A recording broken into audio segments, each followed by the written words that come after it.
Hello students, welcome to my YouTube channel. मेरा नाम है मयूरी भागवानी एंड आज हम डिस्कस कर रहे हैं 10th जून के द हिंदू न्यूज़पेपर को।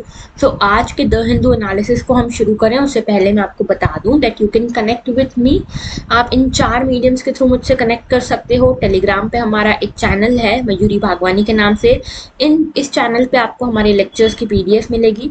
इसके अलावा आपका कोई भी क्वेरी हो, कोई भी आपको मुझे फीडबैक देना हो, आप चाहते हो मेरी साइड से कुछ नए इनिशिएटिव्स शुरू हो, या फिर आपकी कोई भी इंक्वायरी हो, किसी भी तरह का डाउट हो regarding UPSC, then you can connect with me via mail और वाया ट्विटर और वाया इंस्टाग्राम पे अभी अभी नया अकाउंट बनाया है बड़ी मेहनत करके। समझ पहले कुछ आ नहीं रहा था लेकिन चलो बन गया है अब।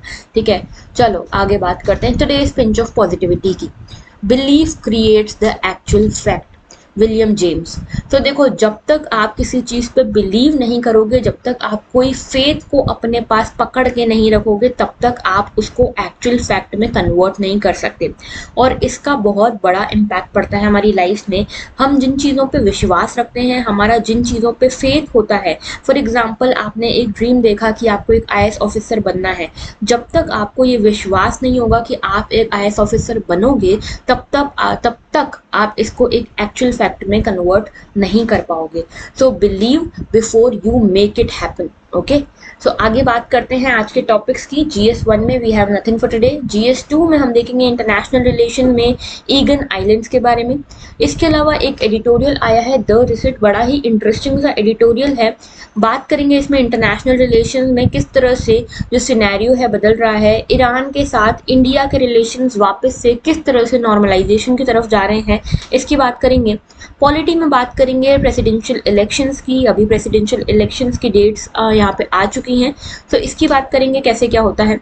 गवर्नेंस में बात करेंगे वर्ल्ड यूनिवर्सिटी रैंकिंग की। एंड GS3 पेपर में हम बात करेंगे एनवायरमेंट में राइनो इंट्रोडक्शन प्रोग्राम की। तो राइनो का री इंट्रोडक्शन बेसिकली प्रोग्राम है, ये राइनो का री इंट्रोडक्शन प्रोग्राम है जो होने वाला है असम में, तो इसकी बात करेंगे। इकोनॉमी में बात करेंगे इंडिया पेटेंट रिजाइम की। ये एक एक्सप्लेनर आर्टिकल है, तो काफ़ी कॉम्प्रहेंसिवली एक्सप्लेन किया हुआ है इसमें कि किस तरह से हमारी पेटेंट रिजाइम काम करती है, क्या कंट्रोवर्सीज इससे रिलेटेड है, इसकी सबकी बात करेंगे। और GS4 में आज मैं आपके लिए लेकर आई हूँ एथिक्स इन इंटरनेशनल रिलेशंस। तो हम यहाँ पे करंट अफेयर्स के साथ कनेक्ट करके इंटरनेशनल रिलेशंस को साथ यहाँ पे देख रहे हो आप, यहाँ पे करंट अफेयर्स के साथ कनेक्ट करके हम एथिक्स को पढ़ने वाले हैं। ओके, सो आगे बढ़ें उससे पहले एक अनाउंसमेंट ये है कि एथिक्स का एक कॉम्प्रहेंसिव कोर्स हम लेकर आए हैं और इस कोर्स में हम पेपर 4 को पूरी तरह से syllabus to syllabus, cover to cover एकदम स्क्रैच से शुरू करेंगे। और इसको यहाँ पे ना सिर्फ हम इसकी थ्योरी पढ़ेंगे, केस स्टडी सॉल्व करेंगे, प्रीवियस क्वेश्चंस करेंगे, सारा चीज़ें जो भी आपको कॉम्प्रहेंसिव एक सब्जेक्ट को ख़त्म करने के लिए लगती हैं, आपको सब कुछ यहाँ पे मिलेगा। इसके बाद आपको एथिक्स कहीं और से पढ़ने की ज़रूरत नहीं लगेगी। अगर आप इसमें इंटरेस्टेड हो तो आपको इसकी सारी जानकारी हमारी लिंक में मिल जाएगी। लिंक जो है डिस्क्रिप्शन बॉक्स और कमेंट सेक्शन दोनों में है। अगर इंटरेस्टेड हो तो एनरोल फास्ट, क्योंकि यहाँ पे जो सीट्स हैं बहुत जल्दी जल्दी भर रही हैं and the enrolments have already begun. ये जो क्लासेस हैं ये 20 जून से स्टार्ट हो रही हैं। ओके, आगे बात करते हैं। पहला हमारा आज का आर्टिकल है presidential polls scheduled for July 18। Election commission of India जो है, ये यहाँ पे इलेक्शंस कराती है प्रेसिडेंट के, और प्रेसिडेंशियल इलेक्शंस की डेट आ चुकी है। इलेक्शन कमीशन ऑफ इंडिया ने यहाँ पे ये अनाउंस किया है कि 18 जुलाई को ये इलेक्शंस होंगे। ओके, और यहाँ पे जो हमारे प्रेसिडेंट हैं, प्रेसिडेंट रामनाथ कोविंद जी जो हैं, इनका टर्म खत्म हो रहा है 24 जुलाई को। ओके, तो 5 साल का टेन्योर रहता है हमारे प्रेसिडेंट का और ये खत्म हो रहा है 24 जुलाई को। इसीलिए उससे पहले हम चाहते हैं कि हमारे पास अपना एक प्रेसिडेंट आ जाए। ओके, अच्छा, एक यहाँ पे जो अपडेशन है वो ये है कि आफ्टर आर्टिकल 370 वॉज रिमूव्ड, यहाँ पे जम्मू कश्मीर जो है अब एक स्टेट नहीं है, Jammu Kashmir has been made a union territory, और इसीलिए अभी जो जम्मू कश्मीर के जो MLAs हैं उनको यहाँ पे इलेक्टोरल कॉलेज में शामिल नहीं किया जा रहा है। ठीक है, तो इसकी बात करते हैं, फिर इसको मैं समझाऊंगी कि कैसे होते हैं प्रेसिडेंट के इलेक्शन।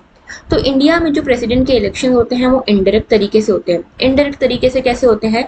डायरेक्ट तरीका तब होता है जब आप और मैं, जो हम नॉर्मल पीपल हैं, हम कॉमन पीपल हैं, हमारे देश के जो कॉमन सिटीजन हैं, वो जब डायरेक्टली पार्टिसिपेट करते हैं किसी इलेक्शन में, उसे डायरेक्ट इलेक्शन कहते हैं। लेकिन जब हम पार्टिसिपेट ना करके अपने रिप्रेजेंटेटिव के थ्रू वोट करें, जैसे कि हमारे एमएलए, हमारे एमपी के थ्रू अगर हम वोट करते हैं, तो उसको कहते हैं इनडायरेक्ट इलेक्शन। तो प्रेसिडेंट ऑफ इंडिया का इलेक्शन जो होता है वो भी इनडायरेक्ट होता है, क्योंकि इसमें नॉर्मल सिटीजन्स, कॉमन सिटीजन्स यहाँ पे पार्टिसिपेट नहीं करते, इसमें एमपीज एंड एमएलएज पार्टिसिपेट करते हैं। ओके, तो यहाँ पे पहले एक इलेक्टोरल कॉलेज बनाया जाता है, और इलेक्टोरल कॉलेज फिर यहाँ पे सिस्टम ऑफ प्रोपोर्शनल रिप्रेजेंटेशन के साथ यहाँ पे काम करता है, सिंगल ट्रांसफरेबल वोट और सीक्रेट बैलेट के साथ वोटिंग करता है। सो एक एक चीज समझाती हूँ। पहले तो इलेक्टोरल कॉलेज क्या होता है ये समझो। इलेक्टोरल कॉलेज मतलब ये कि एक, समझ लो एक ग्रुप बना लिया, ठीक है, कि इस ग्रुप में जितने भी लोग हैं वो सब यहाँ पे इलेक्शन में, प्रेसिडेंट के इलेक्शन में वोटिंग कर सकते हैं। अब इसमें कौन कौन लोग होंगे? पहले तो जो भी हाउसेज ऑफ पार्लियामेंट है, यानी कि लोकसभा और राज्यसभा, इनके इलेक्टेड मेंबर्स ही यहाँ पे वोटिंग करेंगे। याद रखना, nominated members of Lok Sabha and Rajya Sabha और not the members of electoral college. Okay, दूसरी चीज, लेजिस्लेटिव असेंबलीज जितनी भी है स्टेट्स की, इन सभी के इलेक्टेड मेंबर्स, यानी कि जो एमएलएज इलेक्टेड हैं हर स्टेट के, वो सब भी इसमें पार्टिसिपेट करेंगे। और तीसरा, जो दिल्ली और पुडुचेरी, ये दोनों यूनियन टेरिटरीज हैं, लेकिन यहाँ पे लेजिस्लेटिव असेंबली है, इन दोनों के भी इलेक्टेड मेंबर्स जो हैं वो इसमें पार्टिसिपेट करेंगे। तो कुल मिला के जो हुआ, Lok Sabha, Rajya Sabha, legislative assembly of states और legislative assembly of Delhi and Puducherry, इन सभी के इलेक्टेड मेंबर्स ओनली। ठीक है, याद रखना, नॉमिनेटेड मेंबर्स यहाँ पे इलेक्टोरल कॉलेज का पार्ट नहीं है। तो ये सब लोग क्या करेंगे? सिंगल ट्रांसफरेबल वोट के थ्रू और सीक्रेट बैलेट के थ्रू वोटिंग करेंगे। और ये वोटिंग किस सिस्टम के थ्रू होगी? सिस्टम ऑफ प्रोपोर्शनल रिप्रेजेंटेशन के थ्रू। अब ये सिस्टम ऑफ प्रोपोर्शनल रिप्रेजेंटेशन क्या होता है, इसको समझाती हूँ आसान भाषा में। देखो, सिस्टम ऑफ प्रोपोर्शनल रिप्रेजेंटेशन, इसमें क्या होता है कि देखो, यूजुअली क्या होता है कि ए बी सी, ये मान लो 3 कैंडिडेट्स खड़े हैं इलेक्शन में। अब यूजुअली क्या होता है कि यहाँ पे इन तीनों में से सबसे ज्यादा वोट्स, मेजॉरिटी वोट्स, 50% से ज्यादा वोट्स जिसको भी मिलेंगे, या सबसे ज्यादा वोट्स जिसको भी मिलेंगे, वो इलेक्शन जीत जाता है ना। लेकिन सिंगल ट्रांसफरेबल वोट और जो सिस्टम ऑफ प्रोपोर्शनल रिप्रेजेंटेशन है, यहाँ पे क्या होता है, यह है ए, यह है बी, यह है सी। ओके, इन तीनों को यहाँ पे वोटिंग दी जाएगी और इनको नंबरिंग दी जाएगी। फॉर एग्जांपल, एक एमपी आता है, वो नंबर देता है ए को 1, बी को 2 और सी को 3। दूसरा एमपी आता है, वो बोलता है बी को फर्स्ट, ए को सेकंड और सी को थर्ड। इस तरह से यहाँ पे रैंकिंग दिया जाती है। ठीक है, जो भी कैंडिडेट्स हैं, आपकी प्रायोरिटी कैसी होगी उस बेसिस पे रैंकिंग दी जाती है। और यहाँ पे जिसके पास भी maximum number of top rankings होती हैं, ठीक है, टॉप रैंकिंग्स जिसके पास सबसे ज्यादा होती है, उसको यहाँ पे अल्टीमेटली वो इलेक्शन जीतता है, और उसको यहाँ पे जिस भी पोस्ट के लिए इलेक्शन है उसको बनाया जाता है। जैसे यहाँ प्रेसिडेंट का इलेक्शन है तो प्रेसिडेंट बनाया जाएगा, जो भी पर्सन इस सिस्टम के थ्रू जीतेगा। ओके, आगे बात करते हैं। तो यहाँ पे देखो, एमपीज और एमएलएस के वोट की क्या वैल्यू होती है। तो एक बार ऐसा प्रीलिम्स में क्वेश्चन आया भी था कि क्या सभी एमपीज के वोट की वैल्यू एक सी होती है? तो यस, सभी एमपीज के वैल्यू जो है, सभी एमपीज के वोट की वैल्यू एक सी होती है। क्या सभी एमएलएस के वोट की वैल्यू भी एक सी होती है? तो नहीं, हर स्टेट के एमएलएस की वैल्यू जो है, एमएलएस के वोट की वैल्यू अलग अलग होती है। फॉर एग्जांपल, अगर मैं एमपी की बात करूं तो एमपी के जितने भी एमएलएस हैं, ठीक है, इनकी वोट की वैल्यू पंजाब के सारे एमएलएस के वोट की वैल्यू से अलग होगी। ठीक है, तो दोनों के वोटिंग की जो वैल्यू होती है वो अलग अलग होती है। हाँ, एमपी के जितने भी एमएलएज हैं, आपस में अगर उनका देखोगे तो उन सभी के वोट की वैल्यू एक सी होगी। अब ये कैसे पता चला? ये पता चला कि क्या वोट की वैल्यू निकलती कैसे। तो एमएलए का अगर कोई वोट है, ठीक है, तो यहाँ पे देखा जाता है कि स्टेट में कितनी पॉपुलेशन है और कितनी नंबर ऑफ सीट्स यहाँ पे स्टेट लेजिस्लेटिव असेंबली की है, total number of state legislative assembly के मेंबर्स कितने हैं। तो उस बेसिस पे यहाँ पे, और इंटू 1000, ठीक है, तो उस बेसिस के हिसाब से यहाँ पे एमएलए की सीट, यहाँ पे एमएलए के वोट की वैल्यू निकलती है। अब हर स्टेट की पॉपुलेशन भी अलग होगी और हर स्टेट में जो नंबर ऑफ एमएलएज हैं वो भी अलग होंगे, इसीलिए यहाँ पे एमएलएज की वैल्यू जो होती है वो अलग अलग होती है। लेकिन जो एमपी है, मेंबर ऑफ पार्लियामेंट है, उसकी कैसे निकाली जाती है? देखो वैल्यू, कि यहाँ पे जितने भी टोटल वोट्स आए हैं, जितनी भी टोटल वैल्यू हुई है एमएलएज की वोट की, और upon number of elected members of parliament.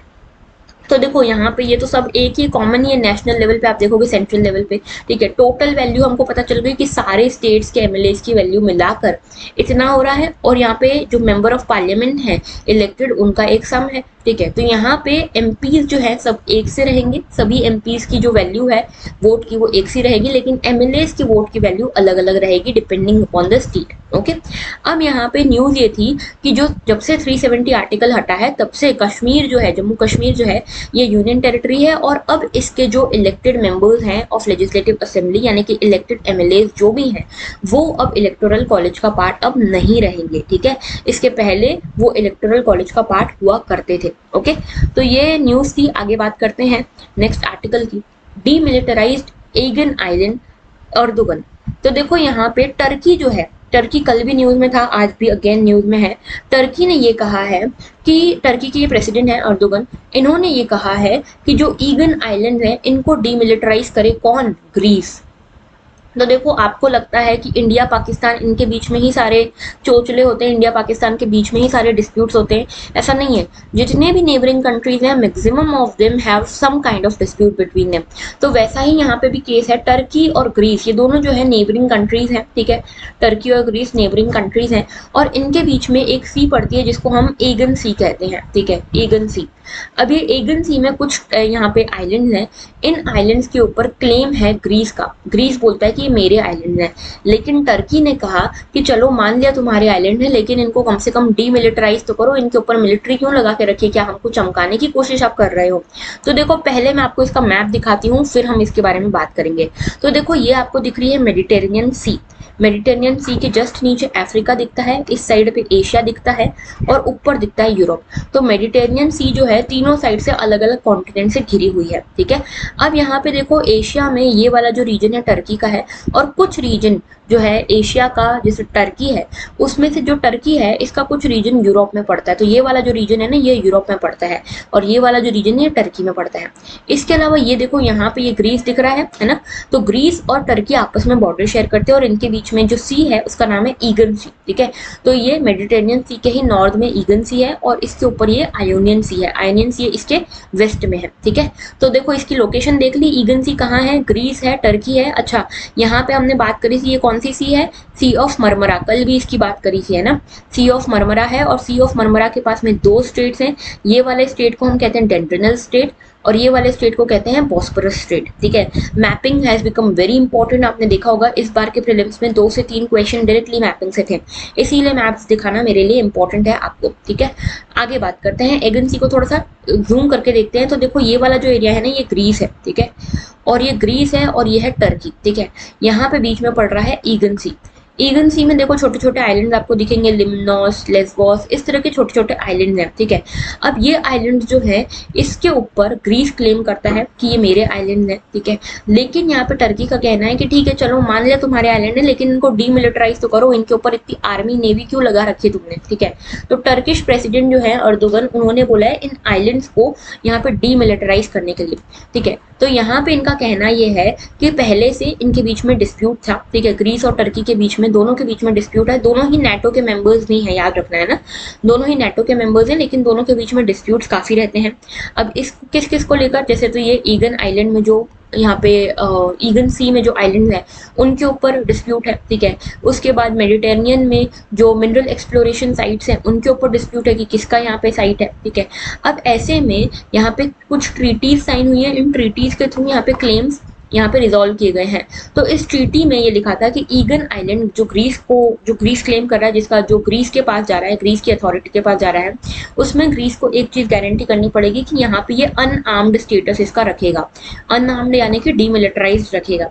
अब ऐसा ये कहना है किसका? टर्की का, लेकिन ग्रीस कह रहा है कि टर्की अपने हिसाब से इंटरप्रेट कर रहा है, ऐसा कुछ भी नहीं है, हम तो यहाँ पे अपने आप को प्रोटेक्ट करने के लिए अपने डिफेंस में हमने यहाँ पे थोड़ी बहुत मिलिट्री लगा रखी है और कोई हमारा यहाँ पे एम नहीं है मिलिटराइज करके इन आइलैंड्स को। ठीक है, तो यहाँ पे टर्की और ग्रीस के बीच में एक छोटा सा डिस्प्यूट है, आपको पता होना चाहिए। आगे बात करते हैं नेक्स्ट इशू की, rhino reintroduction a hit in Assam reserve. तो देखो यहाँ पे क्या हुआ है, मानस नेशनल पार्क में और जो आसपास का रीजन है वहां पे राइनो रीइंट्रोडक्शन की बातचीत चल रही है। अब देखो वन हॉर्न राइनोज, और राइनोज की पहले बात कर लेते हैं, फिर आएंगे हम इस आर्टिकल के ऊपर। तो देखो राइनो जो है, वर्ल्ड राइनो डे मनाया जाता है 22 सितंबर को, ठीक है। और हमारे पूरे वर्ल्ड में कुल मिला के 5 स्पीशीज मिलते हैं राइनो की। एक तो देखो ब्लैक राइनो और व्हाइट राइनो, ये दोनों आपको अफ्रीका में मिलेंगे, ठीक है। इसके अलावा Sumatran, great one horn rhino और जावन, ये तीनों आपको एशिया में मिलेंगे, ठीक है। इसमें याद रखना ब्लैक राइनो जो है ये क्रिटिकली एंडेंजर्ड है, याद रखना है ना। इसकी आईयूसीएन जो है, आईयूसीएन क्या है, international union for conservation of nature, ये एक ऑर्गेनाइजेशन है जो कि सभी स्पीशीज को कुछ ना कुछ कैटेगरीज में डिवाइड करता है depending upon the threat they are facing, ठीक है, कितना थ्रेट ऑफ एक्सटिंक्शन है। उस बेसिस पे 9 कैटेगरीज होती हैं, जिसमें से अलग अलग स्पीशी को अलग अलग कैटेगरी में रखा जाता है। जैसे ब्लैक राइनो जो है इसको क्रिटिकली एंडेंजर्ड में रखा गया, व्हाइट राइनो जो है इसको नियर थ्रेटन्ड में रखा गया है, ठीक है। इसके अलावा ग्रेट वन हॉर्न राइनो जो इंडिया में मिलता है, इसको रखा गया है वल्नरेबल कैटेगरी में, ठीक है। इसके बाद Sumatran rhino again critically endangered category में आता है, और जावन rhino again critically endangered category में आता है। तो यहाँ पे आईयूसीएन का जो भी स्टेटस है वो आपसे पूछा जा सकता है एग्जाम में, ओके। अब देखो इंडिया के राइनो की बात करते हैं। तो इंडिया में एक ही राइनो मिलता है, एक ही टाइप का राइनो मिलता है, ग्रेट वन हॉर्न राइनो बोलते हैं इसको, या फिर इसको इंडियन राइनो भी बोलते हैं। ये जो है सभी राइनोज जो वर्ल्ड में मिलते हैं उनकी लार्जेस्ट स्पीशी है ये, ठीक है। कहाँ पे मिलता है, इंडो नेपाल तराई में मिलता है, नॉर्थ वेस्ट बंगाल में मिलता है, असम में मिलता है। तो असम में सबसे ज्यादा मिलता है, देखो असम में आप देखोगे मानस में मिलेगा, मानस नेशनल पार्क में, पोबितोरा नेशनल पार्क में, ये मेजर रीजन है जहाँ पे ये मिलता है। आईयूसीएन रेड लिस्ट के हिसाब से वल्नरेबल है, और साइट्स के हिसाब से अपेंडिक्स 1 में आते हैं, यानी कि सबसे ज्यादा प्रोटेक्शन इसको दिया गया है, इसके ट्रेड को, ओके। और वाइल्ड लाइफ प्रोटेक्शन एक्ट में भी शेड्यूल 1 में आता है, यानी कि गवर्नमेंट ऑफ इंडिया भी इसको सबसे ज्यादा प्रोटेक्शन देती है, ओके। अब ये तो हो गया हमारी बात स्टैटिक वाली। अब हम बात करते हैं कि करंट में ये न्यूज में क्यों है। तो न्यूज में इसीलिए क्योंकि जो वन हॉर्न राइनोज मानस नेशनल पार्क में हमने देखे, इनका देखा जा रहा है कि यहाँ पे हो सकता है आगे जाके इनकी लाइफ एक्सपेक्टेंसी बढ़े, ठीक है। और अभी इनके में ग्रोथ भी देखी गई है। तो 14th आसाम का जो राइनो सेंसस है वो हुआ है, और यहाँ पे देखा गया कि इनकी लाइफ एक्सपेक्टेंसी बढ़ रही है और ग्रोथ भी बढ़ रही है, ठीक है, पॉपुलेशन में। लेकिन एक चीज ये है, एक चीज जो बड़ी चीज है वो ये है कि पॉपुलेशन तो है, ठीक है, पॉपुलेशन तो बढ़ी हुई है, लेकिन ये सारी पॉपुलेशन अडल्ट पॉपुलेशन है। इसमें काव्स जो है, जो बच्चे होते हैं राइनोज के बच्चे, जो काव्स हैं या सब अडल्ट हैं, उनकी पॉपुलेशन बहुत कम है। इसका मतलब ये कि ये जैसे जैसे अडल्ट पॉपुलेशन यहाँ पे आगे बढ़ने लगेगी अपनी लाइफ में, एज इनकी बढ़ने लगेगी, ये धीरे धीरे इनकी डेथ होने लगेगी। लेकिन जब इनकी डेथ होगी तो यहाँ पे छोटी पॉपुलेशन है नहीं, यानी कि जो काव्स वगैरह होने चाहिए इनकी पॉपुलेशन को रिप्लेस करने के लिए, कोई पॉपुलेशन है ही नहीं इनको रिप्लेस करने के लिए। तो टेंशन ये है कि क्या जो ये पॉपुलेशन बढ़ रही है इसको हम सस्टेन कर पाएंगे, ये राइनोस की पॉपुलेशन जो बढ़ रही है इसको हम सस्टेन कर पाएंगे। तो इसका आंसर हमको मिलता है कि नहीं कर पाएंगे। कैसे कर पाएंगे, आप ह्यूमंस में भी देखो ना, अगर मान लो 100 ह्यूमन अभी रह रहे हैं, ठीक है, 100 ह्यूमन अगर मान लो किसी जगह पे रह रहे हैं, ये सारे ह्यूमन जो हैं इसमें से मान लो 90 ह्यूमन अडल्ट हैं, ठीक है, उसके अलावा सिर्फ 10 ह्यूमन हैं जो बच्चे हैं अभी, ठीक है, जो लेस देन 15 है, ठीक है, लेस देन 15 ईयर एज के हैं, एग्जाम्पल के तौर पे समझा रही हूँ, ठीक है। तो मान लो जब ये 90 अडल्ट की डेथ हो जाएगी तो इनको रिप्लेस करने के लिए 90 और अडल्ट चाहिए होंगे। अब यहाँ पे बचेंगे सिर्फ 10 अडल्ट, क्योंकि 10 बच्चे ही बड़े होकर 10 अडल्ट बनेंगे ना, तो यहाँ पे ये पॉपुलेशन कैसे होगी, गिर जाएगी। वही सेम केस हो रहा है राइनोस के साथ यहाँ पे, और इसीलिए बोला जा रहा है कि इस केस में हमको री इंट्रोडक्शन की जरूरत पड़ेगी, ठीक है, राइनोस के री इंट्रोडक्शन की जरूरत पड़ेगी। इसीलिए काजीरंगा में हम बात चल रहे हैं कि काजीरंगा नेशनल पार्क से हम यहाँ पे री इंट्रोडक्शन करें, ट्रांसलोकेशन करें राइनोस का इन एरियाज में, जैसे मानस जो नेशनल पार्क है उसमें, ठीक है, पोबितोरा में, इन एरियाज में हम राइनोस का क्या करें, ट्रांसलोकेशन करें, री इंट्रोडक्शन करें। और ये सब हम कर रहे हैं अंडर इंडियन राइनो विजन 2020। तो ये इंडियन राइनो विजन बेसिकली एक इनिशिएटिव है जिसमें हम राइनोस को कंजर्व करना चाहते हैं, और ये इनिशिएटिव 2006 में हमने स्टार्ट किया था, ठीक है। और काजीरंगा नेशनल पार्क में भी इसके लिए कई सारे एफर्ट्स ले गए हैं राइनोस की पॉपुलेशन को प्रोटेक्ट करने के लिए।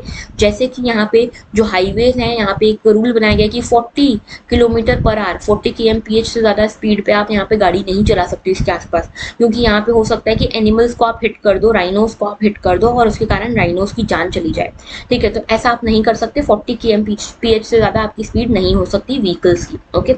ऐसा ही आगे बात करते हैं नेक्स्ट इशू की, the Indian patent regime and it's clash with US norms. Very important article and very comprehensive article, ध्यान से समझना।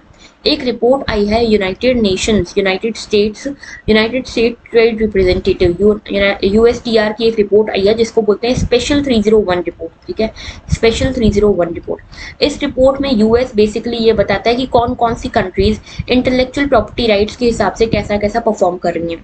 तो इंटेलेक्चुअल प्रॉपर्टी राइट्स की अगर हम बात करें तो ये क्या होते हैं?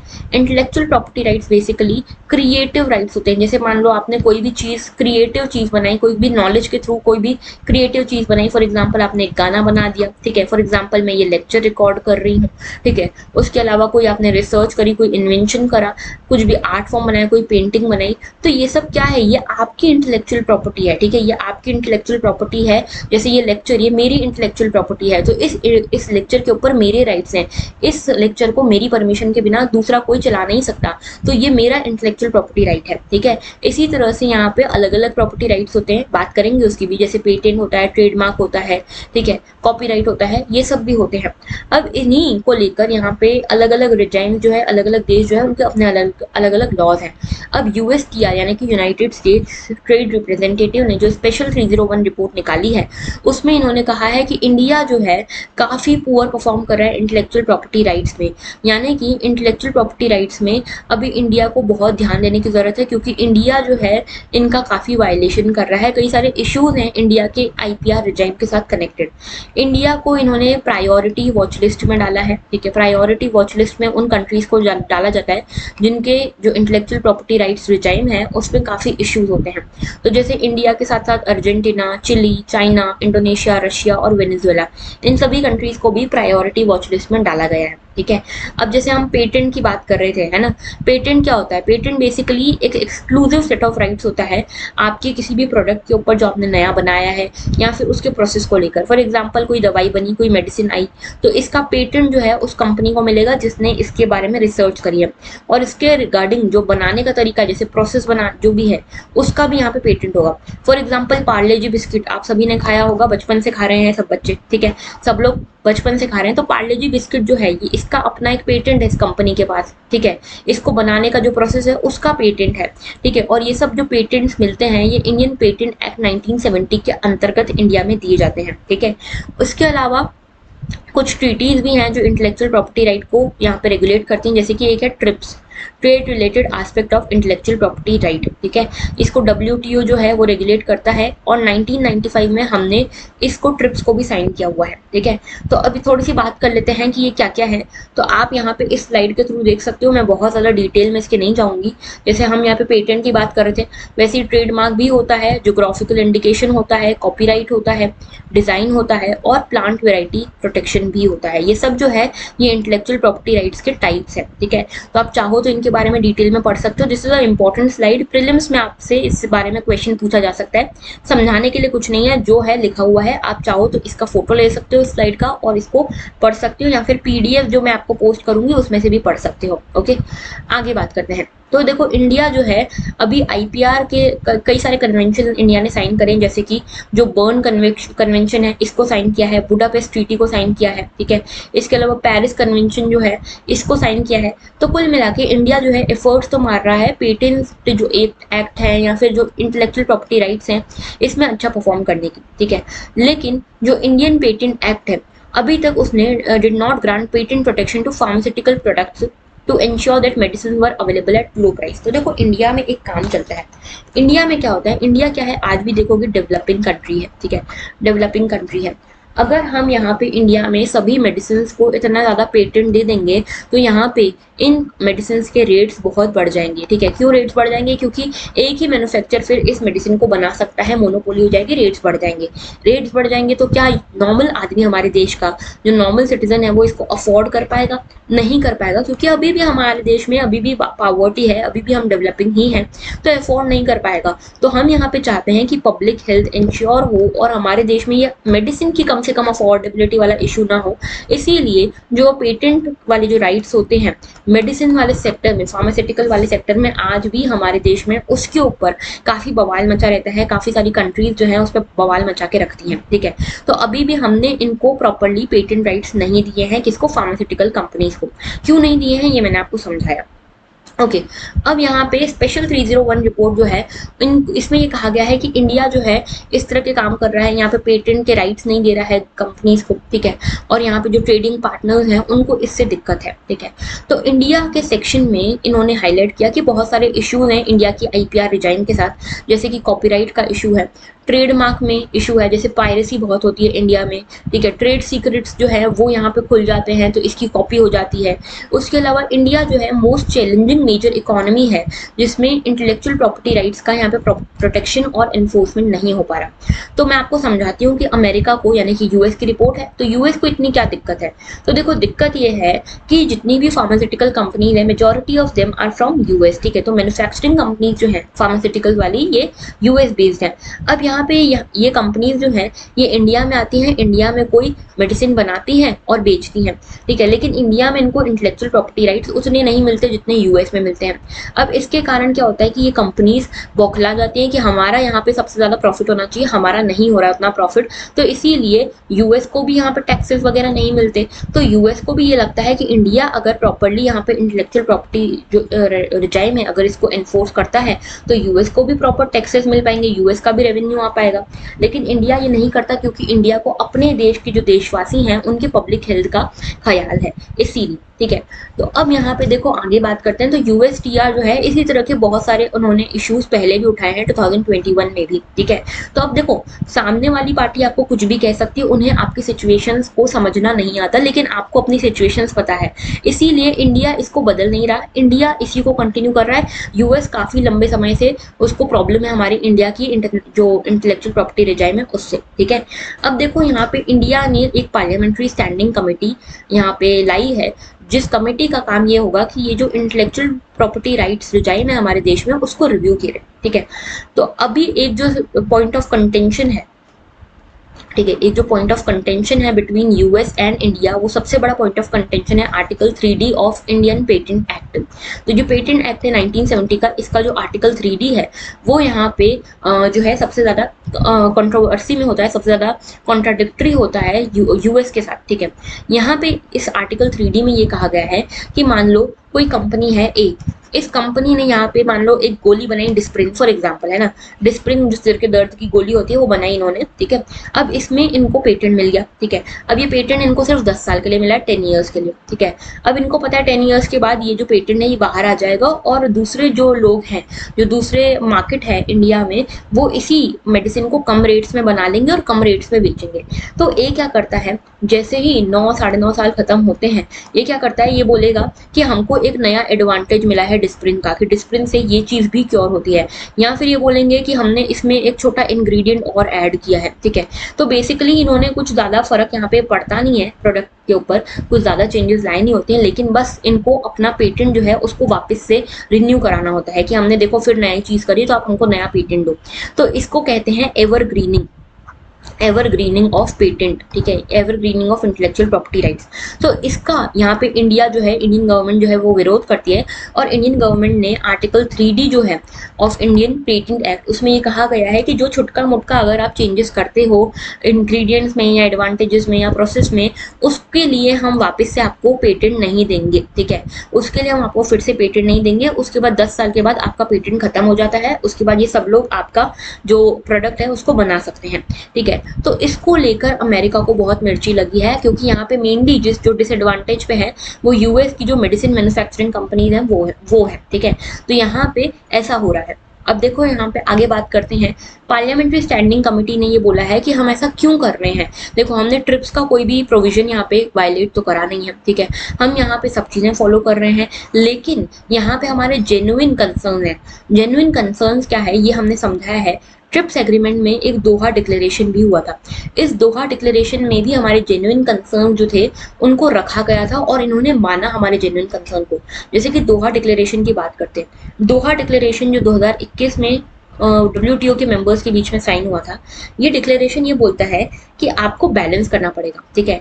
एक तो इकोनॉमिक बेनिफिट है, ठीक है, इकोनॉमिक और सोशल बेनिफिट है। इकोनॉमिक बेनिफिट है IPR का, ठीक है। फॉर एग्जांपल मान लो एक पर्सन है M, ठीक है, इस पर्सन ने कुछ प्रोडक्ट बनाया है, तो इसको इसका क्रेडिट मिलना चाहिए, इसको इसका इकोनॉमिकल बेनिफिट मिलना चाहिए, जो भी रिसर्च एंड डेवलपमेंट इस पर्सन ने किया है उसका इसको बेनिफिट मिलना चाहिए। इसीलिए एक तो इकोनॉमिक बेनिफिट हो गया, ठीक है।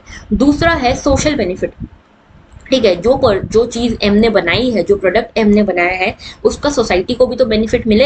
अगर एम ने इतनी महंगी कर दी वो चीज कि सोसाइटी को बेनिफिट ही नहीं मिल रहा, तो उस प्रोडक्ट का क्या मतलब, ठीक है। यहाँ पे सोशल बेनिफिट और इकोनॉमिक बेनिफिट में आपको बैलेंस करना पड़ेगा, ये कहा है दोहा डिक्लेरेशन में।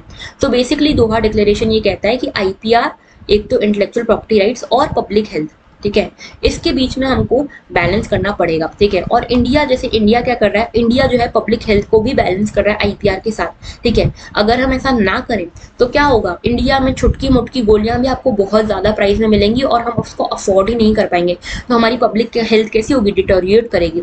तो ज्यादा इंपॉर्टेंट क्या है, पब्लिक हेल्थ इंपॉर्टेंट है या इकोनॉमिक बेनिफिट इंपॉर्टेंट है। तो एक जने का इकोनॉमिक बेनिफिट जो है उसको हम बैलेंस कर रहे हैं, ऐसा नहीं कि सामने वाले को इकोनॉमिक बेनिफिट नहीं दे रहे, लेकिन साथ में हमको पब्लिक हेल्थ को भी इंश्योर करना है। इसीलिए ये सेक्शन 3D है, ठीक है, जिसमें हम एवरग्रीनिंग नहीं करते। इसके अलावा एक कंपलसरी लाइसेंसिंग करके भी एक चीज है हमारे जो इंडियन पेटेंट एक्ट है, इसमें क्या होता है कि यहाँ पे कंपनी, जैसे कोई मान लो कोई ऐसा सीन आ गया, जैसे फॉर एग्जांपल अभी कोविड आ गया था, ठीक है, तो कोविड में मान लो कोई 2 कंपनीज ही यहाँ पे इसकी मेडिसिन बना रही थी, ठीक है।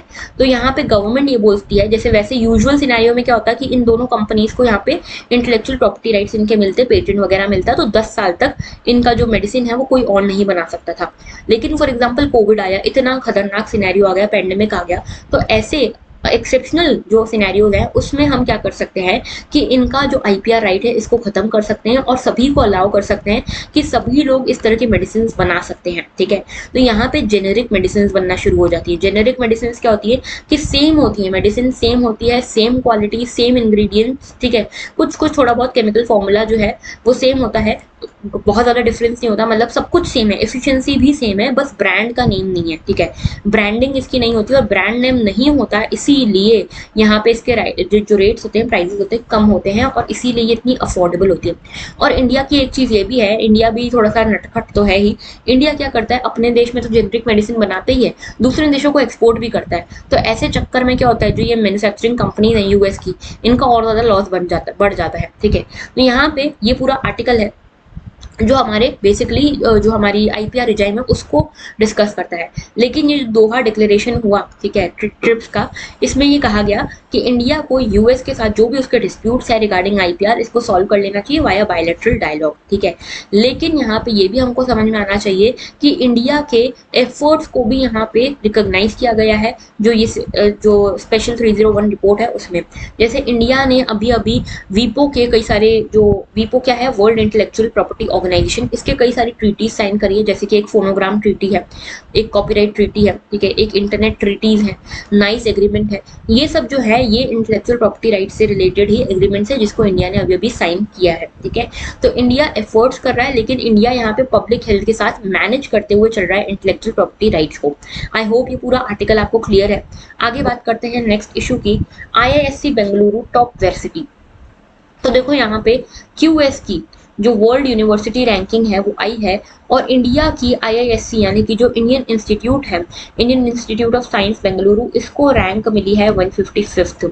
तो इंडिया की सभी यूनिवर्सिटीज में जो टॉप यूनिवर्सिटी है वो ये है IISc बेंगलुरु, और इसको 155th रैंक मिली है इस रैंकिंग में, वर्ल्ड रैंकिंग जो 2023 की आई है उसमें, ठीक है। इसके अलावा IITs की भी यहाँ पे रैंकिंग आई है, IITs ने भी यहाँ पे इम्प्रूव किया है, ठीक है। जो लेटेस्ट एडिशन है इसमें 41 इंडियन यूनिवर्सिटीज फीचर कर रही हैं, जिसमें 12 जो यूनिवर्सिटी है उन्होंने अपनी पोजीशन इंप्रूव करी है, 12 स्टेबल है और 10 की पोजीशन थोड़ी सी डिक्लाइन हुई है वर्ल्ड के, अगर आप देखोगे वर्ल्ड सिनेरियो में तो, ठीक है। तो इंडिया की जो IISc है इसको 155th रैंक मिली है, और यहाँ पे सबसे अच्छा जो क्राइटेरिया, सबसे अच्छा पैरामीटर जिसने परफॉर्म किया है वो है साइटेशन पर फैकल्टी, यानी कि यहाँ पे जो है रिसर्च एंड डेवलपमेंट में जो सबसे टॉप की यूनिवर्सिटी है, वर्ल्ड की सबसे टॉप की यूनिवर्सिटी है रिसर्च वर्क में, वो है IISc बेंगलोर, ठीक है।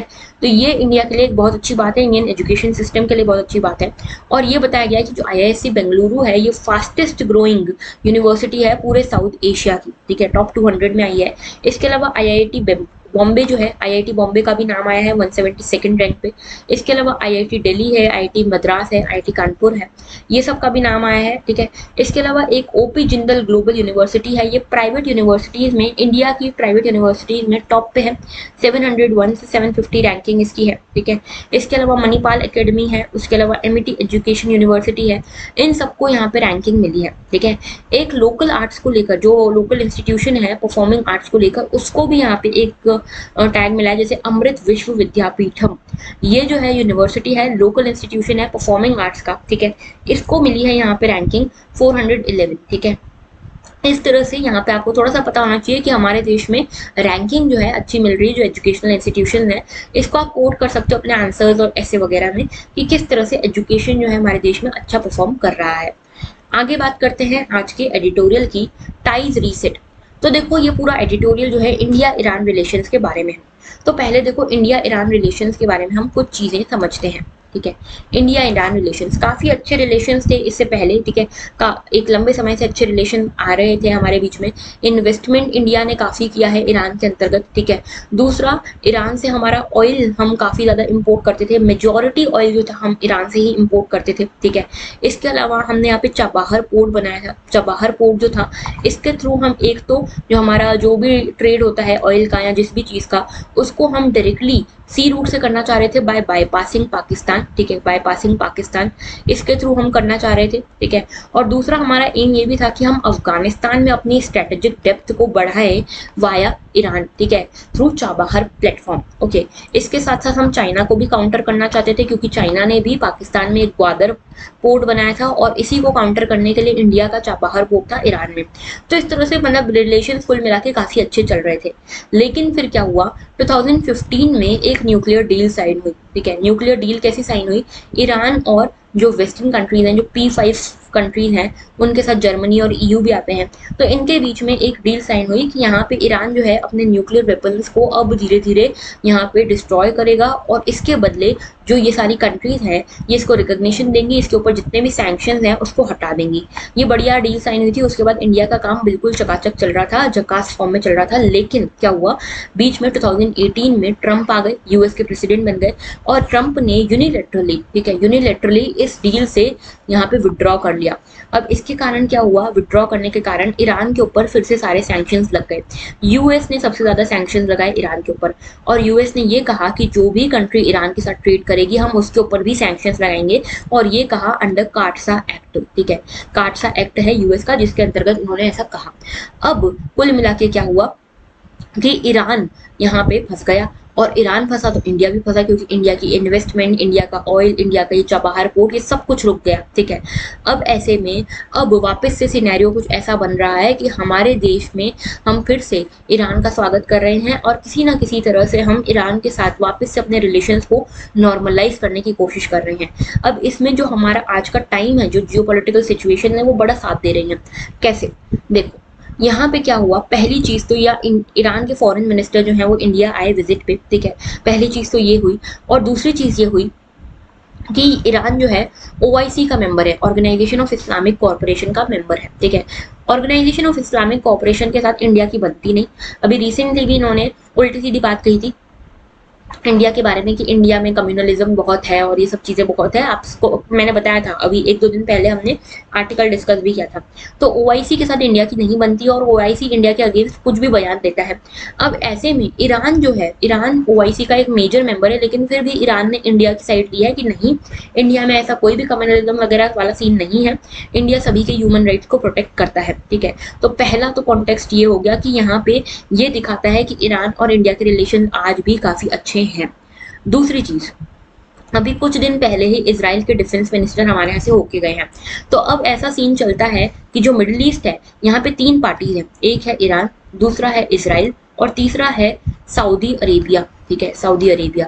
ये तीनों जो है आपस में कट्टर दुश्मन है, लेकिन इंडिया फिर भी इन तीनों को आपस में बैलेंस करके चलता है। अभी इजराइल के डिफेंस मिनिस्टर होके गए हैं जस्ट, और अब ईरान के फॉरेन मिनिस्टर आए, तो इंडिया को यहाँ पे बैलेंस आउट करना इनके बीच में बहुत अच्छे से आता है। तीसरा, जो ईरान के ऊपर मैंने आपको बताया न्यूक्लियर डील को लेकर सैंक्शंस लगे हुए हैं, उसी को लेकर वियना में अभी कुछ टॉक्स चल रही थी जिसमें कुछ एक्शंस भी लिए गए थे ईरान के अगेंस्ट। लेकिन फिर भी इंडिया जो है ईरान के साथ यहाँ पे खड़ा रहा, तो इंडिया और ईरान का यहाँ पे एक सपोर्ट दिखा एक दूसरे के लिए। और ईरान के लिए एक बहुत बड़ी बात है कि इंडिया जो वर्ल्ड की सबसे बड़ी डेमोक्रेसी है वो उसके साथ खड़ी है, वो उसको सपोर्ट प्रोवाइड कर रही है, ठीक है।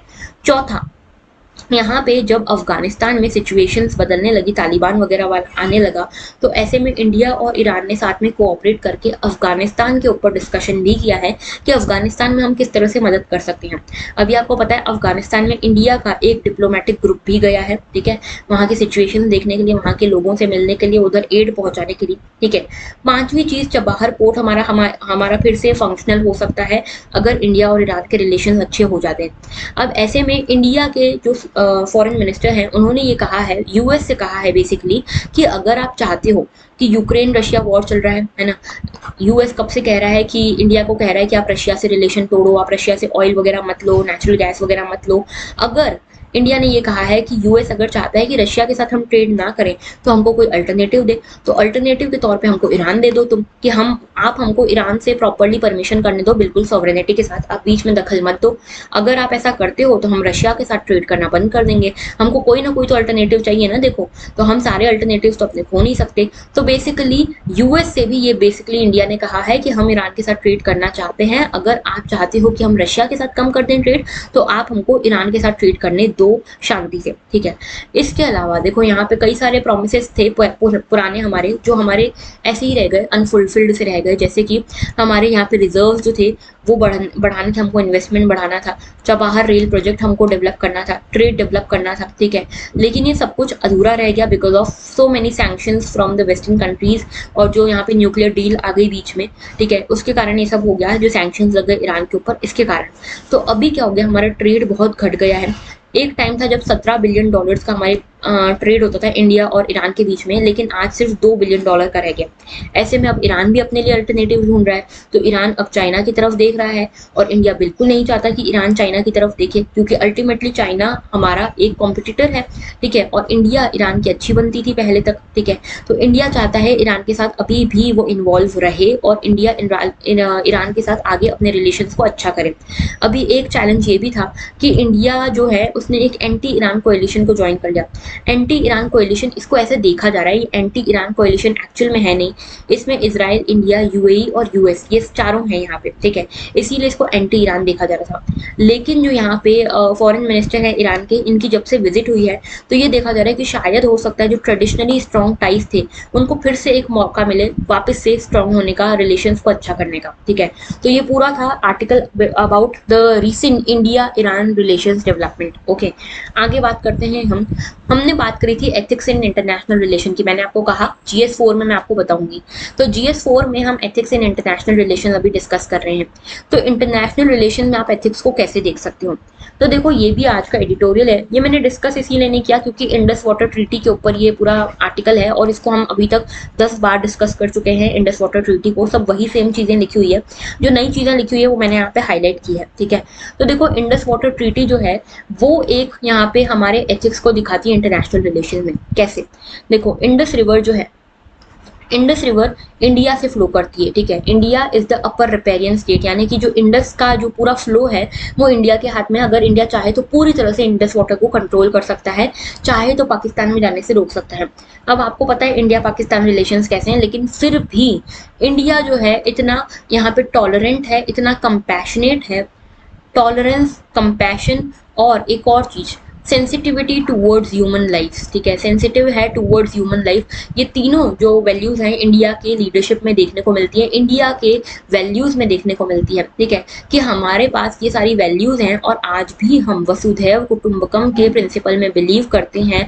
और इसीलिए पाकिस्तान के साथ अच्छे रिलेशन ना होने के बावजूद भी हमने ये समझा कि वहाँ के लोगों की इसमें गलती नहीं है, वहाँ के लोगों की लाइफ की सेंसिटिविटी हमने ली, और इसीलिए इंडस वाटर को जो यहाँ पे इंडस और जो इसकी ट्रिब्यूटरीज है उसको हम शेयर करते हैं, उसके कंट्रोल को हम शेयर करते हैं पाकिस्तान के साथ, ठीक है।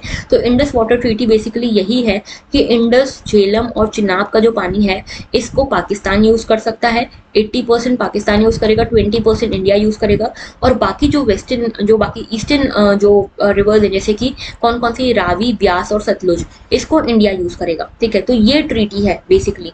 तो इंडिया ने अपनी टॉलरेंस, अपने कंपैशन, अपनी सेंसिटिविटी, इन सभी को दिखाते हुए यहाँ पे ये बताया है कि एथिक्स इन इंटरनेशनल रिलेशंस किस तरह से दिखते हैं। ठीक है, अब यहाँ पे देखो, यहाँ पे कुछ चीज़ें जो लेसन्स की बात की गई है कि किस तरह से हम लेसन्स लर्न कर सकते हैं इस ट्रीटी से। तो हमने देखा कि भले ही हमारे जो बायलैटरल रिलेशन है उतने अच्छे नहीं है, ठीक है, लेकिन फिर भी हम इंडिया जो है, इंडिया म्यूचुअल रिस्पेक्ट देता है अपने आसपास की कंट्रीज को, और उनके जो लाइव्स हैं, उनकी जो ह्यूमन लाइव्स हैं, उनकी रिस्पेक्ट करता है। ठीक है, टॉलरेंस है हमारे अंदर, सामने वाला भले ही कैसा भी हो लेकिन फिर भी हम उसको रिस्पेक्ट दे रहे हैं, उसको एक्सेप्टेंस दे रहे हैं। ठीक है, ये सब चीज़ें, और हम बेसिकली कोऑपरेशन शो कर रहे हैं कॉन्फ्लिक्ट में भी। तो ये जो है एथिक्स दिखाता है इंटरनेशनल रिलेशन में। ओके, आई होप आपको समझ में आया होगा। आप इसको यूज कर सकते हो अपने आंसर्स में भी, जो मेंस के आंसर्स होते हैं उसमें। ठीक है, तो that was all for today. I hope आपको ये सब कुछ समझ आया हो। एक क्वेश्चन आपके लिए, मेरा पहला क्वेश्चन ये है कि जो हमने पहले देखा ना प्रेसिडेंट के इलेक्शंस के बारे में, तो प्रेसिडेंट के इलेक्शंस जो होते हैं इसके बारे में कौन से आर्टिकल में दिया गया है। ठीक है, कौन से आर्टिकल में प्रेसिडेंट के इलेक्शन के बारे में बताया गया है। ठीक है, ये आपका आज का क्वेश्चन है। और दूसरा क्वेश्चन है आपका, थोड़ा सोचना, ब्रेनस्टॉर्म जरूर करना इस बारे में। ठीक है, जैसे हमने एथिक्स को डिस्कस किया इंटरनेशनल रिलेशन में, मैंने आपके सामने एक एग्जाम्पल रखा, आप भी मुझे बताइएगा कि आपका एग्जाम्पल क्या है। आपको कोई दिमाग में आ रहा है क्या कोई example regarding ethics in international relation? तो दो ये आर्टिकल्स, दो ये क्वेश्चन है आप सभी के लिए, जो आप कॉमेंट सेक्शन में कॉमेंट करके बताओगे। कल बहुत सारे लोगों के कमेंट्स आए and I was very happy to see all those comments, क्योंकि अब आप लोगों की ज़ील जो है वो दिख रही है मुझे, इस एग्जाम को क्रैक करने की जो जुनून है ना वो दिख रहा है। तो इसी तरह से अपने जुनून को बनाए रखो और इसी तरह से कमेंट्स करते रहो, पार्टिसिपेट करते रहो, चैनल को सब्सक्राइब भी करते रहो, और हमारा जो अगर वीडियो है अगर अच्छा लगता है तो फ्रेंड्स के साथ अपने शेयर जरूर करना और वीडियो को लाइक जरूर करना। So that was all for today. Thank you for watching and have a very good day.